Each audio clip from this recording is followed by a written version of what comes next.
Authentic Ilocos empanada sa Imus Cavite na laging bagong luto at masarap pag malasado ang itlog.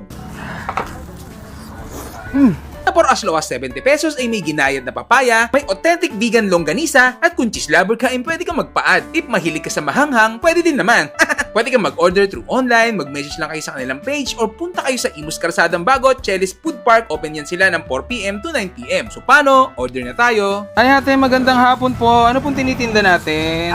Ilocos empanada po, sir. Ilocos empanada. Pero po. nasa Cavite kayo. Opo. Taga doon talaga kayo? Taga La Union po. La Union. Opo. Malapit lang din sa Ilocos, no? Opo. Ano pong ginagawa nyo? Yan, yung process na yan. Ito po yung dough po niya. Dough ng empanada po. Lang po medyo manipis po para crunchy po. Bali, ang order ko yung pinaka-best seller nyo po. Opo. Ay, ano yan? Ano yan? Papaya po. Papaya. Opo. Fresh yan, galing sa Opo. ano? Bagong Galing gayat. puno. Galing Opo. puno. Tapos, ay ito po, ano po ito? Ito po vegan longganisa po. Vegan longganisa. Opo. Pati nga po. Yun.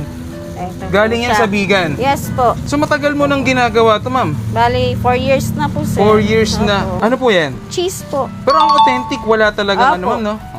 Dahil nga, gusto ng iba yung medyo mas masarap pa. Opo. May ibang flavor po. Ano po yan? Chili powder po. Pag gustong maanghang, chili Opo. powder. Opo. Pwede rin dyan yung tunay na ano, sili. Opo, pero mas maanghang po yun. Yun, oh. Ayan. Hindi ba masakit sa ano yan? Sa damdamin? Ayan, Itlog po, tapos itlog na po. Okay. Para hindi masyadong maanghang. Yun, Tapos yun na po. Pati ba yung cover niluluto, hindi ba? Hindi naman. Eto po, Oo. niluluto ko po siya. Yung pati yung cover. Opo. Plastic cover. Ay, hindi siya kasama. Ay, hindi ba kasama? Okay.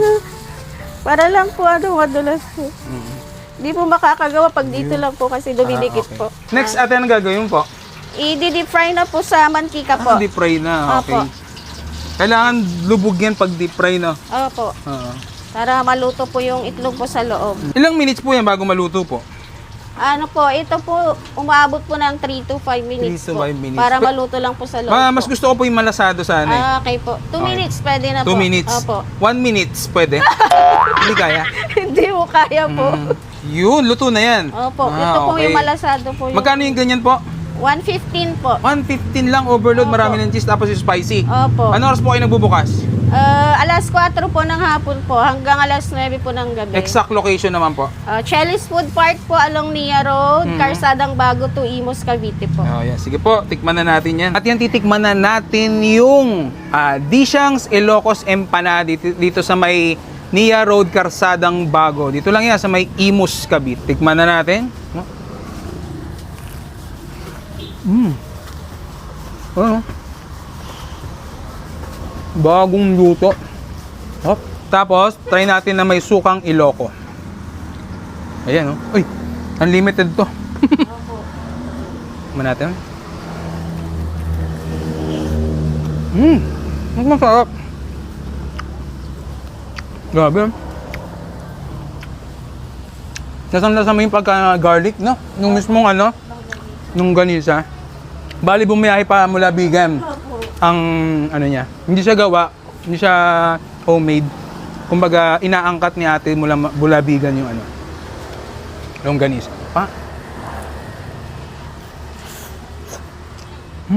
Akalain mo na sa may likod bahay lang pala namin to banda. Merong authentic na Ilocos empanada. Lumalayo pa kami. Ngayon lang din namin nalaman. Napanood lang namin to kay Bax Orculo. Yan. Harap, promise. 115 pesos para medyo spicy siya na cheesy.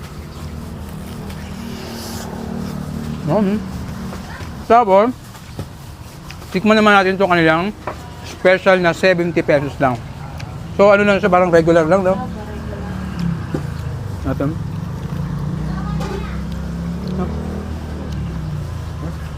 Grabe, sarap pagka, bagong luto. Natin, yan. Sukang Iloco.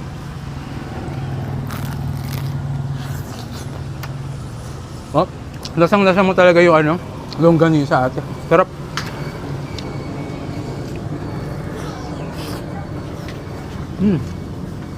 Sa bukas ito, Dito sa may food park. Anong tawag sa food park? Chelly's Food Park. Ayan. Ano oras po si pa? Ano oras pa? 4 to 9 p.m. 4 to 9 p.m. bukas yan dito. Ayan, napunta nyo. Dishangs Ilocos Empanada. Sarap. Highly recommended. Masarap. Pa, huling last bite.